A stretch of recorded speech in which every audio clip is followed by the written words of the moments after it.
So I have the pleasure of introducing our first afternoon speaker, Anabela Bonada. She comes to us from the Intact Center on Climate Adaptation, for which she is the managing director.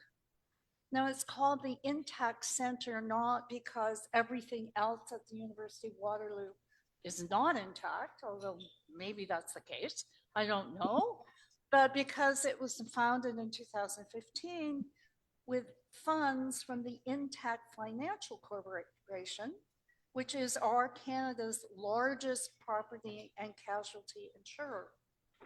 So its mandate is to develop guidelines to mitigate extreme weather risk. And what's really interesting about Dr. Bonada's work, she's concentrated mainly on the risks from wildfires and from floods, but she's also going to talk about extreme heat for us because we asked her to do that. So she's talking about adaptation, but her work shows that the best solutions are extremely local. So the advice of the center for one region within Southern Ontario is different from their advice for another region within Southern Ontario. And we're very grateful today.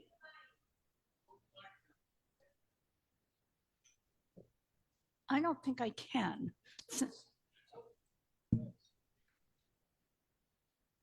Okay.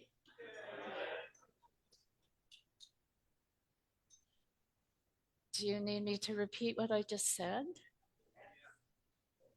Oh, okay. Well, Dr. Bonada is from a Center on Climate Adaptation at the University of Waterloo, works mainly on floods and fires, has shown that the optimal solution is extremely local. It's probably not the same for Toronto and for Waterloo, and we're very grateful today. She's concentrating on how we should adapt in Toronto to these climate disruptions we know are coming. And so we better learn how to adapt to them. She's frequently consulted by government. She's on the National Research Council's Advisory Committee on Resilient Residential Retrofitting, which we can ask her about in the question period. So over to you, Anabela. Thank you so much for coming in from Waterloo to tell us about how to adapt to these problems right here in our own hometown.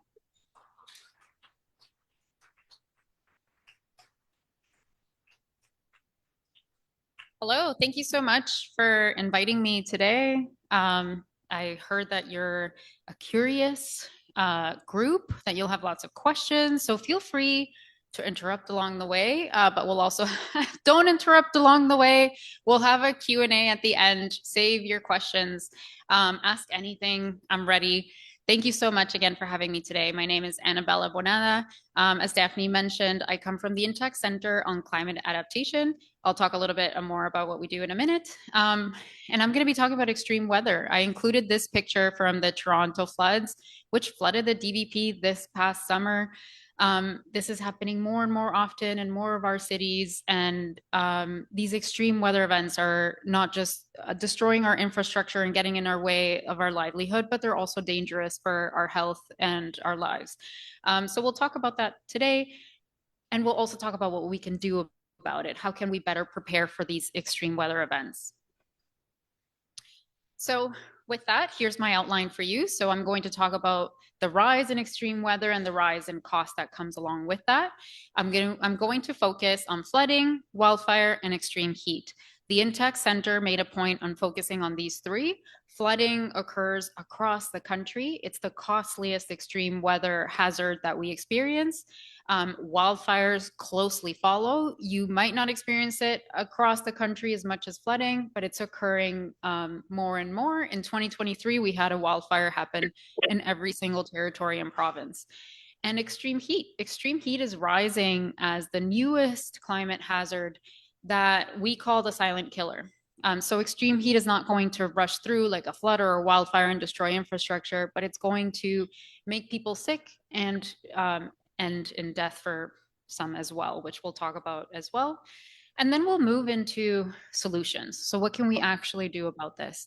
I do want to talk about municipal or community level because really we need to start at a bigger level. And then we'll get into like the individual home level solutions. We'll talk about whole of society approach, which is a term that is being used very much around adaptation. We all need to work on this together. And I'll leave you with a message at the end on acting. So about the Intech Center, we're an applied research institute with a national focus. So we do provide guidance across Canada. We are housed in the Faculty of Environment at the University of Waterloo, but we're a little bit different from other great centers that we have at the university in that we do applied research, as I mentioned. So we look to produce tools or guidance that can go directly out to communities, to individuals, to businesses, government, in order to better prepare for the impacts of climate change. So they're easy to follow, it's actionable. If it's not something that you can do, it's not going on our resources. We have this whole of society approach. So I mentioned we produce guidance for all the way from individuals to government to business. Everybody's involved. So it's going to take all of us in society to better prepare to reduce our risks. We address climate adaptation. So today is very much about adaptation. I know now you understand more of what this term means, but we don't really focus on that mitigation side that we absolutely need to do. We need to continue to do as a country, as individuals, but we look at how to better prepare for the impacts of climate change. And we focus on knowledge mobilization. So everything that we produce, we push out the door as hard as we can. So we meet with the people that we think can use it. We meet with government. We speak to journalists. We meet with business. We meet with banks. We really want people to understand that there are tools and actions that we can implement to better prepare ourselves. So I think everybody knows this now, but just to kind of get us on the same baseline, as temperatures rise, so do extremes. And so this was the latest report from Canada. They're currently doing a new one. They're updating this report, which will have more information maybe next year. But we now know that the planet is warming, thanks to us humans, at an unprecedented rate, something we've never seen in the past. Canada is warming at about double the rate as the rest of the world. So far, we've already seen a 2-degree increase. We keep hearing about the 1.5-degree increase, which we did experience in 2024 globally, but Canada has already surpassed that as a country. And our northern regions are warming at about 2 to 4 times the speed. This is our landmass. We have a huge landmass that contributes to this. Our permafrost is melting. We have less of the sun rays being able to be reflected back as we lose the ice, the snow. And so we warm a bit quicker than other parts of the world. And of course, 2 degrees is an average. Other parts of Canada are warming slower or quicker, just like I mentioned, the northern regions. As our average temperatures rise, so do our extremes. So we experience more extreme weather events. And this means more frequency and more severe events when we talk about flooding, wildfire, extreme heat. So we really do need to urgently slow down climate change through mitigation and adapt to the impacts. We're already experiencing the impacts. We have been for a long time. So we need to do everything we can. So as I mentioned, extreme weather is increasing. I thought I would pull up some examples from 2024.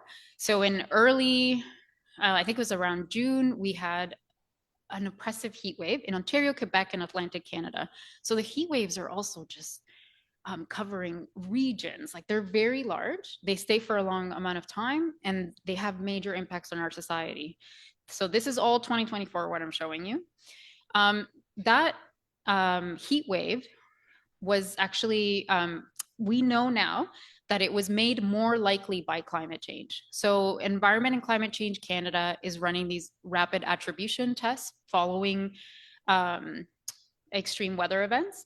And so what they do is they are able to tell you how much of that event's likelihood was due to climate change. So the quicker that we can get that out, the quicker that society can understand that event that we just had this much more of a reason caused by climate change. So it's making it more real for people. We had the July flash floods, which I showed in my first slide.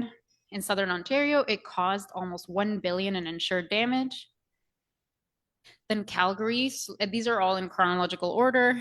Soon after, they had a major hail event that caused, I think it's about $1.5 billion in insured losses. It was the costliest of the year. It was the most intense hail storm they've had.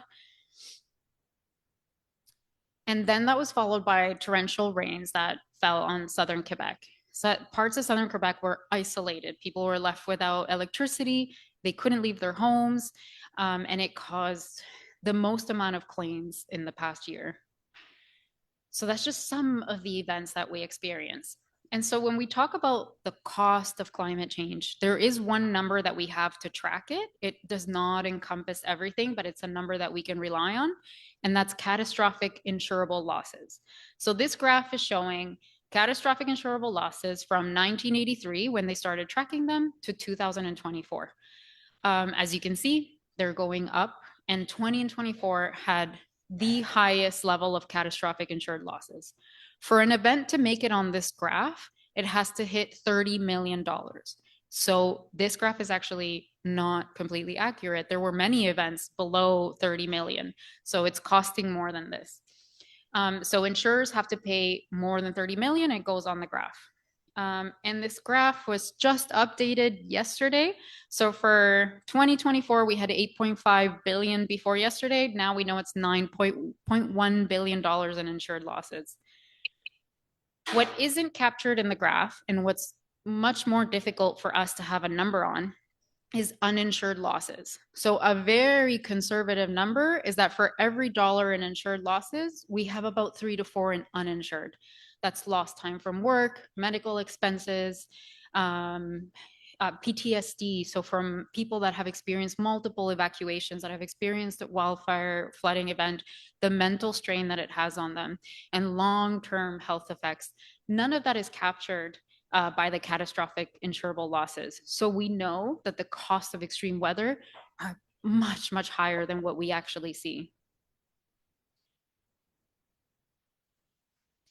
So I invite you to think, have you been impacted by extreme weather?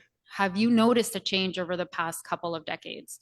I've been including this in like some courses that I teach, and I ask the students, have you had an impact? And every year I realize that I have a new event to add to it. I've experienced extreme wind, flooding, extreme heat, wildfire smoke. In 2023, most of us probably experienced wildfire smoke. And I'm astounded at just how many events I have experienced personally. And then have you noticed a change over the past couple of decades? So there's that anecdotal evidence from our society. So people that have been around for a while and they're noticing that change. We did a radio show where we had callers call in last winter, because last winter was super mild. Nothing like this one. This one kind of like made up for it. But last winter, it was so mild that we didn't have snow on the ground. We didn't have ice on the lakes. So we had people calling in and telling us what they missed about winter. So they missed going ice fishing, they missed going sledding or going skiing, and telling us their stories. I've been doing it for the last 20, 30 years, and I've noticed a big change over the last 10. So trust your own personal experience that those changes are there. So as I mentioned, we're going to talk today about flooding, wildfire, and extreme heat. So I'll just get us started with flooding. When the center was first inaugurated, they really just focused on flooding alone because it is the costliest extreme weather event for residents. So when a flood event occurs and basements flood, it can cost up to $54,000 in damage to the homeowner. About 10% of homes are built in areas that are so high risk that they don't have insurance. So when you think about a coast or the side of a river, we call that the floodplain. So we've put our homes and our infrastructure in the way of the floodplain, just like the DVP. So the DVP is meant to flood. It's on the floodplain of the Don Valley. So, we're at fault here for many things. But when homes are built there, they don't have insurance for protection. And all homes in Canada can now experience flooding. So I just talked about the floodplain, which is meant to flood. Outside of the floodplain, we live in cities that have so much pavement. We've removed so many of our wetlands that the water has nowhere to go and be absorbed. So more and more homes are flooding, and we can all experience flooding from extreme rainfall events. And that's very similar to what we lived this summer. That Toronto picture that I showed, I live in Guelph. We got some of that flood event occur, and our theater flooded, for example, and it's been shut down for a year now, I guess, almost a year. So places that wouldn't have flooded are flooding now. Flooding also has an impact on our residential real estate. We had a study done where we could track the impact that it had. The study is a bit old now. It's about 6 years old when the numbers were gathered, but it was done in communities that had experienced flooding. And they looked at the cost of selling a home, how much it sold for before flooding, how much they sold after flooding, how many days they spent on the market. And the numbers weren't great if the home had been flooded. So in areas that had flooding occur, they found an 8% reduction in the average sold price of a house. They found that the house spent more time on the market, about 20% more of the time. And 44% less homes were listed for sale 6 months after a flood. So it had a real impact on residences. The reason I mentioned that it's old is because I think that if we did the study today, these numbers would be much higher. There's only been more impacts. There are some communities, like out in Quebec, that can no longer get insurance for their mortgage or cannot get mortgages for homes that are now considered high risk that were not considered high risk before. So I believe there's a strong shift in the housing market where climate is having an impact. It's just not being tracked that much yet. So for wildfires are a natural part of Canada's ecosystems. So we need them for our boreal forests, for grasslands. It really keeps them healthy. It opens up areas for new trees to come in. It clears out some of the dry vegetation so that the next wildfire will not be so strong or so large. So we need them. When we see a large wildfire burning in our northern regions and we see it in the news and they're not like suppressing it or putting it out, there's reason for that. It's meant to happen. When we start suppressing them, it's when they approach our communities. And we have about 12.3% of the population live in the WUI, or the wildland urban interface. So that's where our communities meet the areas that are prone to wildfire, so such as a forest or a grassland. And that includes 32.1% of on-reserve Indigenous population. For you to have an idea of how big that number is, only 4% of our population is Indigenous, but 32% of that Indigenous population lives at risk of wildfire because of how their proximity to wildfire-prone areas. So wildfire risk is on the rise in Canada. These numbers, I think, are also slightly outdated. They're from 2017. So I do think they've gone up as well. And so as our population grows, we move into the areas at risk. We move closer to forests. We move closer to grassland. There's also a lack of building codes when it comes to wildfires. We have really great resources and guidance from the National Research Council on how to build communities that are wildfire resilient, but that's not being implemented because it's not a requirement in building codes. Building codes are being updated as we speak, and they're due to be released by the end of the year. So we'll see if there's anything on them. The other reason wildfire risk is on the rise is due to decades of suppression. Really, it's about 100 years of wildfire suppression. So when Canada was colonized, because they started building more communities, they started to suppress all wildfire. So that just means putting them out. They didn't let wildfires burn. If you don't let a wildfire burn in an area that needs it, you're just building up the vegetation. And then with climate change, we experience more drought, more days of drought, more extreme heat. That dries up that vegetation even more, and we've let it build up. So when we see those major wildfires occur, we've kind of caused it in two ways that they happen. And one of them is allowing all that vegetation to be there and that climate change effect on the vegetation. And so I did want to bring wildfire smoke into this, especially because I wanted to focus more on Toronto and what can be done here and what you might experience here. You might think wildfire is not my concern. If you have a cottage in cottage country, it is your concern. I do want to just point that out because a lot of people think it doesn't really happen near us. but travel a couple of hours north and we are exposed to wildfire risk. But wildfire smoke, as we learned in 2023, which was our unprecedented wildfire year in Canada so far, everybody experienced wildfire smoke to some degree. The smoke that we experienced in southern Ontario, in Toronto, was coming from northern Quebec. So, like kilometers and kilometers away. Wildfire smoke can travel thousands of kilometers. They found it from country to country, like across the ocean. Like it's very concerning because wildfire smoke is terrible for our health. It reduces air pollution and it can cause major effects for especially people that have chronic illnesses in the community. Um, all the way to New York City, they had the worst air quality that they had experienced. So it's a real concern for us in our communities. It impacted the health of millions in the US. These are just some of the like news that came out during that time. And so it kind of leads us into extreme heat. Extreme heat and wildfire do kind of go hand in hand a little bit, not all the time, but they do. Um, Following extreme heat events, the likelihood of a wildfire occurring goes up quite a bit because extreme heat dries vegetation. There's usually no sort of precipitation event. Everything is so hot. And what really helps wildfire spread is hot, windy days, which of course extreme heat brings with it. So again, as I mentioned, we call it the silent killer. It gradually makes people sick and it can even lead to death. So it doesn't make the news in the way that like the ice storm that we just had a few weeks ago made in the news. It destroyed trees. People were left without electricity. We don't hear the same with extreme heat, but we have had some very tragic, deadly events in Canada.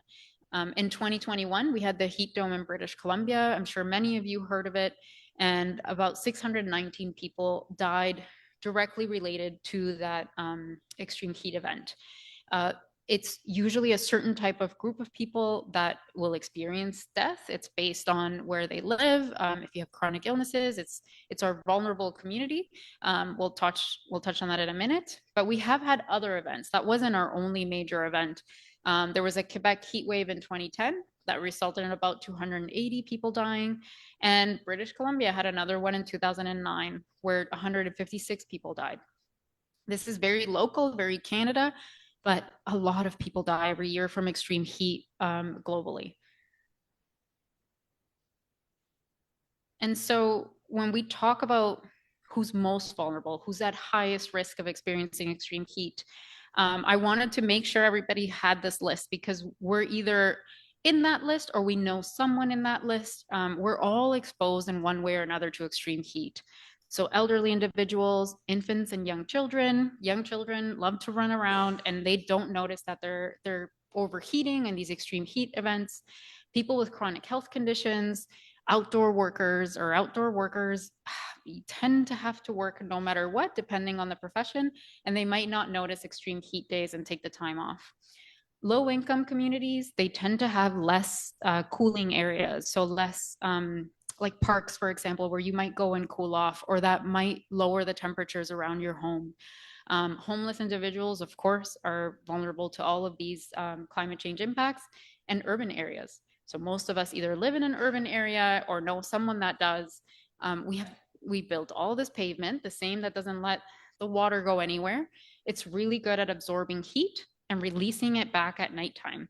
So we have the urban island heat effect. So when we have a heat event occur, we have no cooling occur in a city unless you're inside and have some sort of cooling for your home. The city just doesn't get a break, where maybe outside where you don't have all that those buildings and those roads, you would get a bit of a break. And I did want to show you the projections for extreme heat in Canada. So it's a bit more difficult to say what's going to happen exactly with wildfire, with flooding. We know it's generally going to increase. We know generally the areas where it might increase. With extreme heat, we have a better idea. So this is publicly available data from climateatlas.ca. And what you're seeing here is by 2051 to 2080, these are the projected average annual number of 30 plus degree days. That area in deep, deep red, where we are right now, for example, close to the Great Lakes, can expect to see 50 or more of number of really hot days by 2051, which is not that far away. And that's just that projection. That doesn't mean we wait until then to start seeing that. We're already seeing a difference in the amount of extreme heat days that we're experiencing.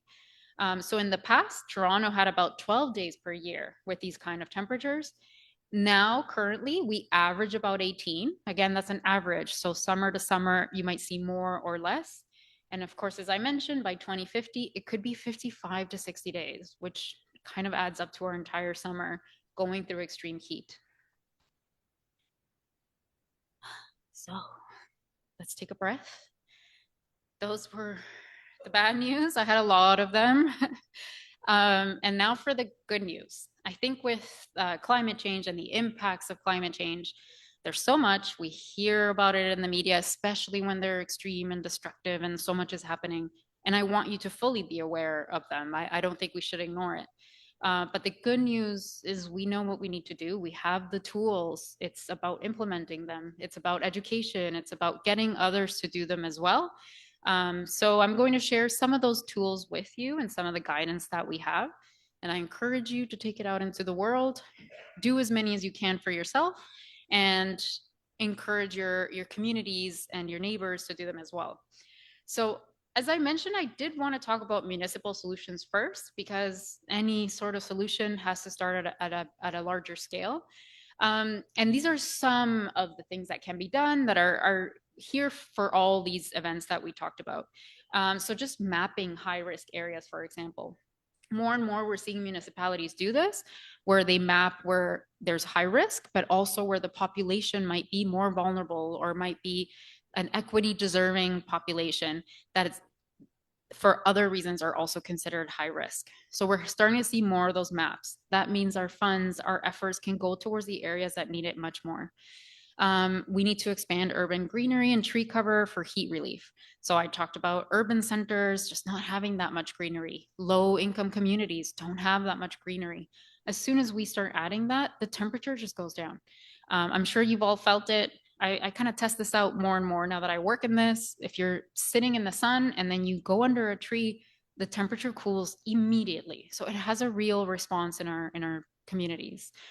Setting up cooling centers for all groups, but especially vulnerable groups during heat waves and smoke events.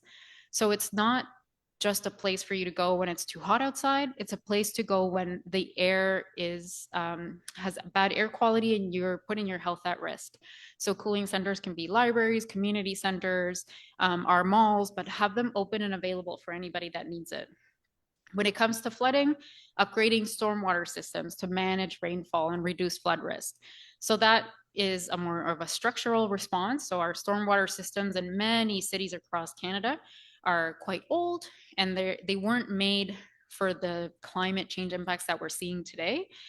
So we're slowly making changes. There's more and more funding going towards communities to upgrade their stormwater systems. Protect and restore ecosystems like wetlands for flood control and biodiversity.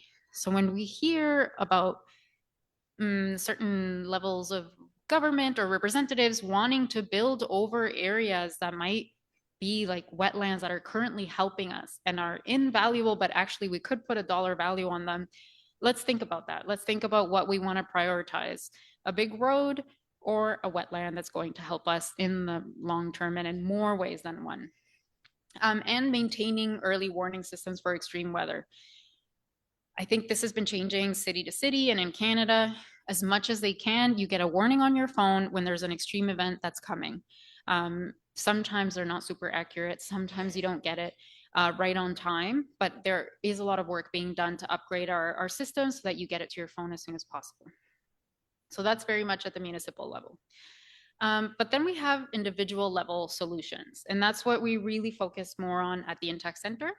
And from that, we've produced infographics to easily show people what they can do. And Jillian, who's here helping me today from my team, she left a couple of the green infographics on your table just for you to take a look at. I'll go into those more in this presentation. So we've done them for extreme heat, wildfire, and flooding. But the green one is how to work with nature. And I thought I would speak on that one because this one covers heat and flood at the top and wildfire at the bottom. It's too small to see here. That's why I'll go over it in the next couple of slides. But I thought that's a good one because it encompasses the three that we talked about. All of these are available and free to download from our website. I'll put up a QR code at the end. But the idea behind the infographics came from writing reports, doing our research, speaking with experts across the country on what we should do to reduce our risk. From that, we have, like I mentioned, these huge reports with a lot of information, but most people don't read them. We found that with the infographics, you can easily show what can be done. Most people do like to see them. And we've separated them into 3 layers, except for the green one that more covers the 3 types. But the one that's in yellow and in blue, the 3 levels are step 1 is just maintaining what you have at no cost. So there are no cost or low cost solutions. The second level will have a little bit more cost to them. You might need some help to implement them. The third layer is the costliest layer. But the idea around this is implement as many actions as you can, number 1. Number 2, you should be able to do at least 1 or 2 because they are no cost. So we want to make climate adaptation accessible to all. And that's the idea behind the infographics. So let's dig into the working with nature at home to reduce climate risk. So I'll go layer by layer just so you can see it a bit bigger. The first 2 layers are for flood and extreme heat protection. The reason they're separated is because with wildfire, you kind of want to do the opposite when it comes to using nature. You want to remove and reduce nature so that it doesn't ignite. With flood and extreme heat, you want to add more. So for example, maintaining existing shade trees, growing plants that climb up your walls, greening your balcony or deck. So I live in an apartment, I have lots of plants near my windows, and that helps reduce a bit of that heat. And join or start a community gardening program. The next one would be the layer where you have to invest more money and more time. So, and if you have the space in your home.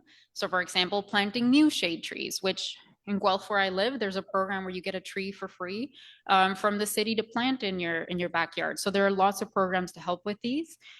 Converting paved areas to vegetation. So this could be your driveway or it could be parking lots near the home. This is also something that can be done at the municipal level. Installing a rain garden. Again, there are programs in different cities for subsidies for rain gardens. They look beautiful and they not only help the water drain the water away from the home, but they also help clean the water that's going into the system. Installing a green roof or vegetated roof. Again, this would be a bit costlier and it depends on your roof system, but it's another option. And so as I mentioned, when we talk about wildfire protection, we have to reduce the vegetation directly around our home. So again, think about any family that you have that might live in Northern Ontario, in Alberta and BC, or think about your weekend home if you have one, a cottage. These are some things that you should be doing. So for example, in the 1.5 perimeter around the home, you don't want to have any sort of combustible ground cover. So remove any shrubs, remove plants, remove mulching. Instead, have stone around the home. Remove conifer trees that are within 10 meters of the house. That's a big one. And mow the lawn. So keep it mowed all summer long, all wildfire season. Wildfire season runs from about April to October. It is lengthening, so we're having it for even a longer amount of time. And people can plant fire-resistant plants. So there is online, FireSmart BC has a really great selection of fire-resistant plants that you can plant. And the last one here is to prune trees up to 2 meters off the ground, so you create a clearance so the wildfire has nowhere to go. Again, these are just the like garden ones that I wanted to include here. But if you were to go on our website and see the wildfire infographic, there are lots of things that can be done to the home. So the most expensive one is replacing the roof, for example, to a roof that's fire rated. So that's the ideal, but lots of actions that can be done. So remember, this is a whole of society approach. So I mentioned it a couple of times. I started at the municipal community level.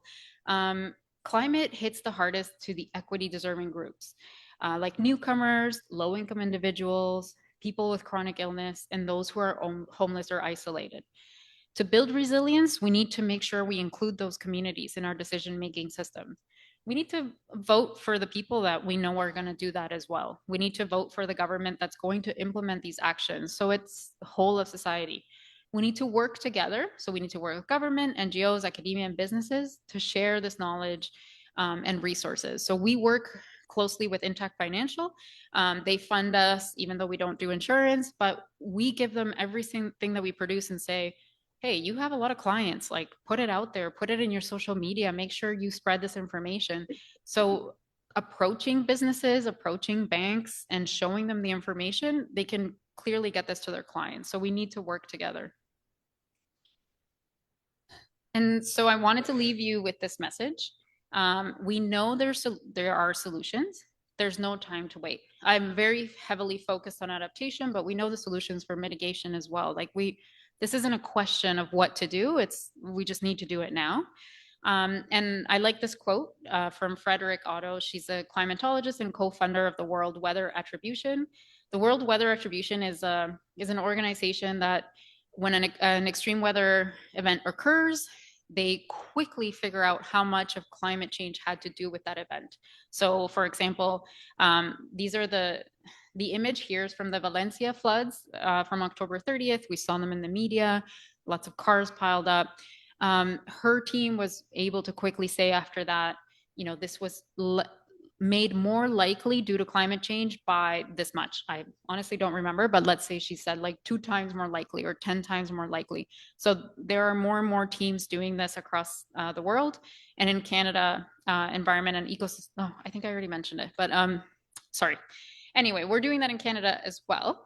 So the quote that I really liked from her was, severe flooding is unfortunately inevitable. What isn't inevitable is how ready we are.